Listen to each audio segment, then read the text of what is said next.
नमस्कार विद्यार्थियों, आज हम सभी हिंदी व्याकरण का एक बहुत ही महत्वपूर्ण पाठ पढ़ेंगे जिसका नाम है समास। परीक्षा की दृष्टि से आपसे 3 अंक के महत्वपूर्ण प्रश्न इस पाठ से पूछे जाएंगे, इसलिए ध्यानपूर्वक इस पाठ को पढ़िए। सबसे पहले इस पाठ में हम समास के बारे में जानेंगे कि समास कहते किसे हैं। उसके बाद हम समास के भेदों के बारे में जानेंगे और उनमें कौन कौन सी प्रक्रिया प्रयोग की जाती है उसके बारे में भी चर्चा करेंगे। यह सब जानने के बाद हम समास के भेदों में क्या अंतर है इसका अध्ययन भी इस ही वीडियो में करेंगे। आइए शुरू करते हैं इस पाठ को। स्क्रीन पर दिए गए चित्रों को ध्यानपूर्वक देखिए। इन चित्रों के बारे में यदि आपको कुछ शब्द कहने के लिए कहा जाए तो आप क्या कहेंगे?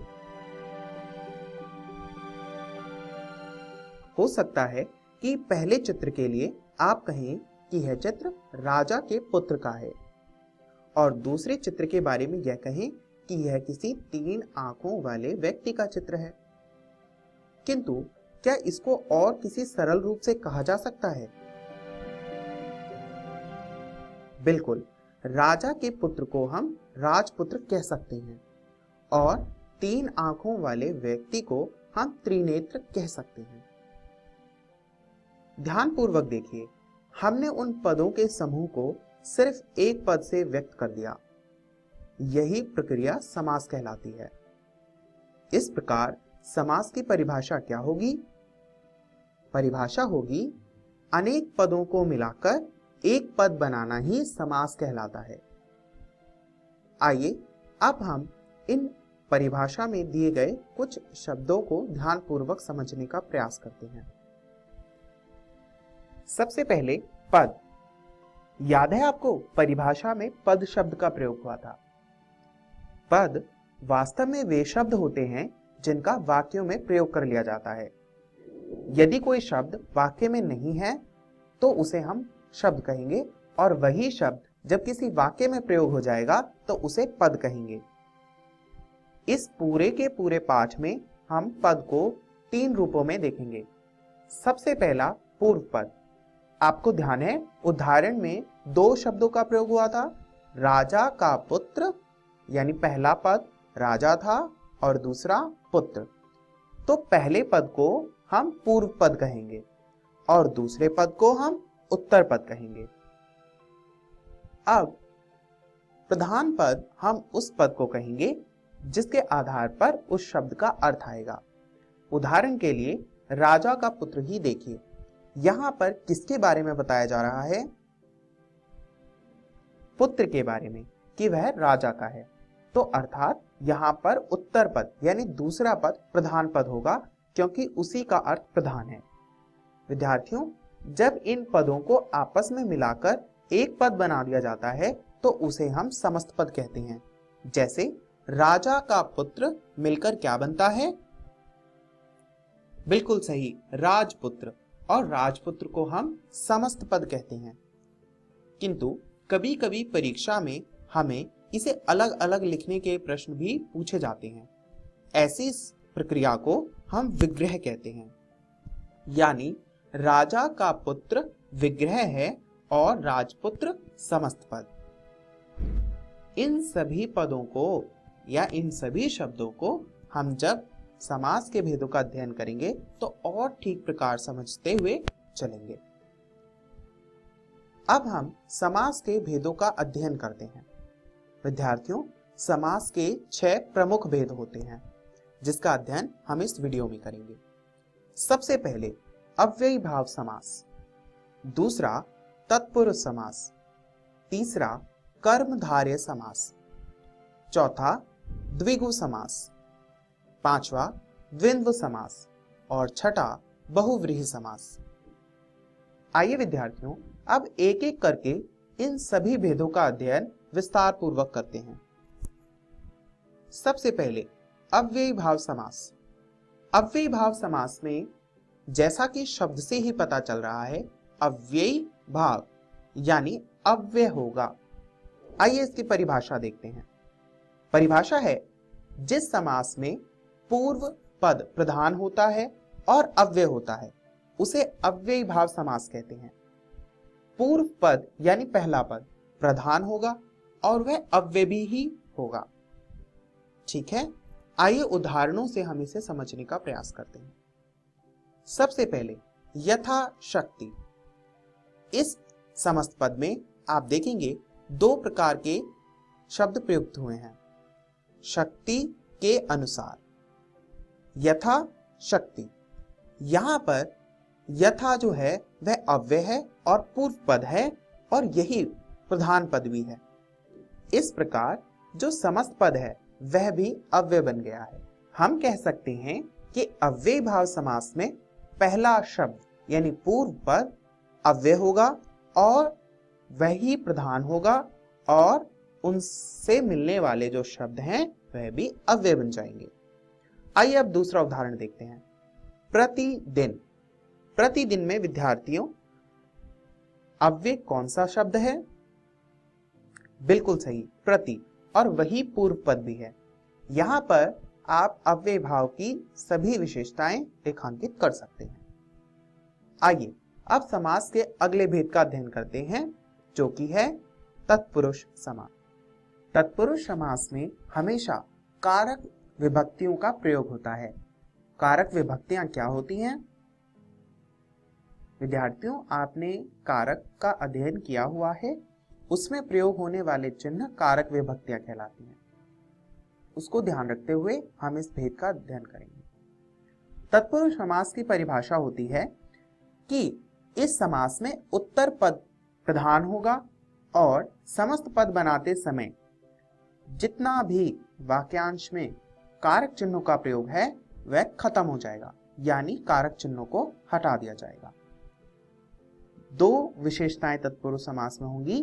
पहला होगा कि उत्तर पद यानी जो वाक्यांश है उसका अंतिम पद जो है वो प्रधान होगा, और दूसरी विशेषता यह होगी कि जब हम उसका समस्त पद बनाएंगे तो उसमें कारक चिन्हों का लोप हो जाएगा, कारक चिन्ह हटा दिए जाएंगे। आइए उदाहरणों से इसे समझते हैं। सबसे पहला उदाहरण देखिए, राजपुत्र, राजा का पुत्र। यहां पर आप देखेंगे का जो है वह कारक चिन्ह है। इसमें कौन सा कारक है? इसमें संबंध कारक है, और जब हमने इससे समस्त पद बनाया है तो हमने कारक चिन्ह को हटा दिया है, और इस प्रकार हमें शब्द क्या प्राप्त हुआ है? राजपुत्र। राजपुत्र में आप देखेंगे उत्तर पद यानी दूसरा पद प्रधान है, क्योंकि किसके बारे में बताया गया है कि वह राजा का है? वह पुत्र है जिसके बारे में राजा का संबंध बताया गया है। आइए अगले उदाहरण को देखते हैं। यहां पर देखिए, पाठशाला। पाठशाला का अर्थ है पाठ के लिए शाला। यहां पर आप देखेंगे के लिए जो है वह कारक चिन्ह है और वह पाठ का संबंध शाला से जोड़ रहा है। यहां पर आप देखेंगे जब हमने समस्त पद बनाया तो हमने कारक चिन्हों को हटा दिया। इस प्रकार तत्पुरुष समास में दो चीजों का ध्यान रखना है, उत्तर पद की प्रधानता और कारक चिन्हों का हटाना। विद्यार्थियों, समास का अगला भेद है कर्मधारय समास। इस समास की परिभाषा है कि जिस समास में विशेषण और विशेष्य का तथा उपमेय और उपमान का संबंध होता है उसे कर्मधारय समास कहते हैं। विशेषण और विशेष्य क्या होते हैं? विशेषण वे शब्द होते हैं जो किसी वस्तु विशेष की विशेषता बताते हैं, और विशेष्य वे शब्द होते हैं जो कुछ विशेषता बताई जाती है, उसे विशेष्य कहते हैं। इसी प्रकार जिस वस्तु की तुलना की जाती है उसे उपमेय कहते हैं, और जिस वस्तु से तुलना की जाती है उसे उपमान कहते हैं। उदाहरण के आधार पर इसे समझने का प्रयास करते हैं। सबसे पहला, महावीर। यहां पर देखिए वीर के बारे में बताया गया है कि वह महान है। यहां पर वीर की विशेषता है कि वह महान है। इस प्रकार यहां पर विशेषण और विशेष्य का संबंध बताया गया है। यहां पर विशेष्य है वीर और विशेषण है महान। इसके बाद अगले उदाहरण में है मुख चंद्र। यहां पर उपमेय और उपमान का प्रयोग है। मुख की तुलना किससे की गई है? चांद से की गई है, इसीलिए यहां पर मुख है उपमेय और चंद्र है उपमान। अगला समास है द्विगु समास। विद्यार्थियों, यह समास बहुत ही सरल है। इसकी परिभाषा देखिए। जिस समास में पूर्व पद संख्यावाचक होता है, संख्यावाचक यानी संख्या के बारे में बताता है, उसे द्विगु समास कहते हैं। उदाहरण से समझने का प्रयास कीजिए। सबसे पहले यहां पर देखिए, समस्त पद है त्रिभुवन। त्रि मतलब क्या होगा? तीन, और भुवन यानी क्या होगा? भवन। और इसका जो विग्रह हम करेंगे तो क्या होगा? तीन भवन का समूह। यहां पर पूर्व पद क्या है? संख्यावाचक, इसीलिए यहां पर द्विगु समास है। दूसरे उदाहरण को देखिए। दूसरा उदाहरण है चतुर्मुख। यहां पर आप देखेंगे चतुर यानी चार और मुख यानी मुंह। अब यहां पर आप देखेंगे कि चतुर्मुख यानी इसमें पूर्व पद जो है वह संख्यावाचक है और इसका विग्रह होगा चार मुखों का समूह अर्थात चतुर्मुख। इस प्रकार द्विगु समास में विशेषता यह है कि पूर्व पद जो है वह संख्यावाचक होगा। अगला समास देखते हैं। अगला समास है द्वंद्व समास। द्वंद्व समास की परिभाषा है जिस समास में दोनों ही पद प्रधान होते हैं। ध्यानपूर्वक सुनिए। जिस समास में दोनों ही पद यानी पूर्व पद और उत्तर पद दोनों ही अर्थ की दृष्टि से प्रधान होंगे, उसे द्वंद्व समास कहते हैं। उदाहरण के लिए पिता पुत्र। यहां पर आप देखेंगे पिता पुत्र एक साथ प्रयोग हुआ है, तो पिता भी प्रधान है और पुत्र भी प्रधान है। यदि समस्त पद में से पिता हटा दिया जाए तो पुत्र सिर्फ पुत्र का ही अर्थ देगा, और यदि पुत्र को हटा दिया जाए तो पिता सिर्फ पिता का ही अर्थ देगा। तो अगर हम इसका विग्रह करेंगे तो उत्तर प्राप्त होगा पिता और पुत्र, यानी दोनों एक दूसरे को पूरा कर रहे हैं, पूरक हैं, अर्थात यहां पर द्वंद्व समास का प्रयोग हुआ है। दूसरे उदाहरण को देखिए। पाप और पुण्य। पिता पुत्र की तरह पाप और पुण्य भी एक दूसरे के पूरक हैं और एक दूसरे में अपने आप में स्वतंत्र भी हैं, और इसीलिए यहां पर द्वंद्व समास है क्योंकि दोनों ही पद अपने आप में प्रधान हैं। अगला भेद है बहुव्रीहि समास। बहुव्रीहि समास को ध्यानपूर्वक समझिए क्योंकि यह एक महत्वपूर्ण समास है। इसकी परिभाषा यह होती है कि जिस समास में कोई भी पद प्रधान नहीं होता, ध्यानपूर्वक, कोई भी पद प्रधान नहीं होगा और अर्थ समस्त पद से भिन्न निकलता है, उसे बहुवीर्य समास कहते हैं। उदाहरण के लिए यहां पर देखिए, लंबोदर। यहां पर ना तो लंब का अर्थ गणेश है और ना उदर का अर्थ गणेश है, और जो विग्रह है बड़ा हो पेट जिसका, किसका पेट बड़ा है? अर्थात भगवान गणेश का। तो यहां पर लंबोदर से अर्थ किसका है? गणेश का। तो ना तो यहां पर लंब ही प्रधान है और ना उदर ही प्रधान है, किंतु अर्थ जो है वो किसी और अर्थ में आ रहा है, किसी और संदर्भ में आ रहा है, इसीलिए यहां पर बहुव्रीहि समास है। अगला उदाहरण देखिए। पीतांबर। पीतांबर का अर्थ होता है, पीत का मतलब होता है पीला और अंबर का अर्थ होता है वस्त्र। अगर हम विग्रह करें तो इसका अर्थ होगा पीला वस्त्र, किंतु यहां पर हम देख रहे हैं कि जो विग्रह है करने पर उसका अर्थ आ रहा है कृष्ण, यानी पीतांबर से अर्थ है कृष्ण। पर ना तो पीले का अर्थ ही कृष्ण है और ना अंबर का अर्थ ही कृष्ण है, किंतु जब इनको साथ में लाया जा रहा है तो इसका अर्थ निकलता है कृष्ण। इस प्रकार न तो पूर्व पद प्रधान है और ना ही उत्तर पद प्रधान है, फिर भी समस्त पद जो है वह किसी अन्य अर्थ का बोध करा रहा है, इसलिए यहां पर बहुव्रीहि समास है।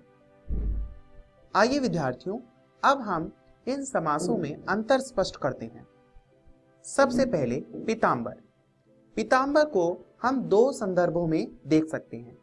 सबसे पहला, पीतांबर का अर्थ है पीला है जो वस्त्र, क्योंकि पीत का अर्थ होता है पीला और अंबर का अर्थ होता है वस्त्र।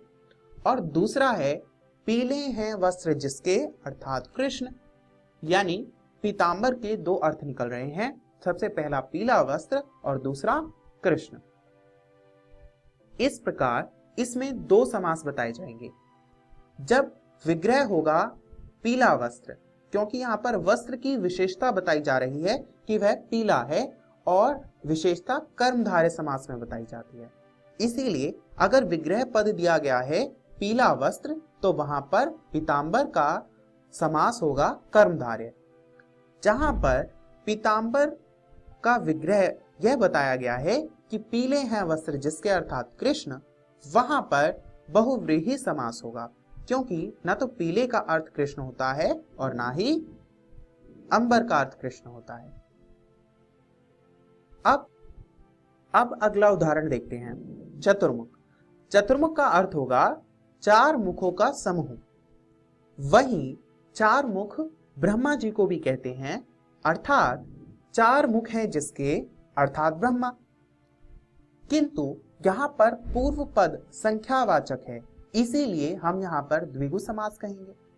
किंतु इसमें तो बहुव्रीहि समास का भी गुण है, क्योंकि चतुर्मुख का अर्थ ब्रह्मा है। इस प्रकार यदि विग्रह में आपको कहा जाए कि चतुर्मुख का विग्रह यदि चार मुखों का समूह दिया जाए तो उस स्थिति में द्विगु समास होगा, और यदि चतुर्मुख का विग्रह आपको चार मुख हैं जिसके, अर्थात ब्रह्मा दिया जाए तो वहां पर बहुव्रीहि समास होगा। यानी आपको ध्यान पूर्वक कर्मधारय, द्विगु और बहुव्रीहि समास को समझना है। विद्यार्थियों, इस पाठ में हमने समास के बारे में जाना कि समास कहते किसे हैं। हमने जाना कि दो या दो से अधिक शब्दों के मेल को समास कहते हैं। समास के 6 भेद होते हैं और उन भेदों को हमने समझा। इसके बाद हमने उनके भेदों के बारे में जाना कि कौन से भेद में कौन सा पद प्रधान होता है और किसमें कौन से नियम का प्रयोग होता है। फिर हमने उन समासों में अंतर स्पष्ट भी किया। हमने जाना कि बहुव्रीहि समास और कर्मधारय समास में अंतर होता है और द्विगु समास और बहुव्रीहि समास में भी अंतर होता है। विद्यार्थियों, आप ऐसे बहुत से समस्त पदों और विग्रह पदों पर प्रयास करके समास का निरंतर प्रयास करते रहिए। ध्यान रखिए कि परीक्षा में आपको 3 अंक के प्रश्न समास में से पूछे जाएंगे। मुझे आशा है आपको यह पाठ पूरी तरह समझ में आ गया होगा। धन्यवाद।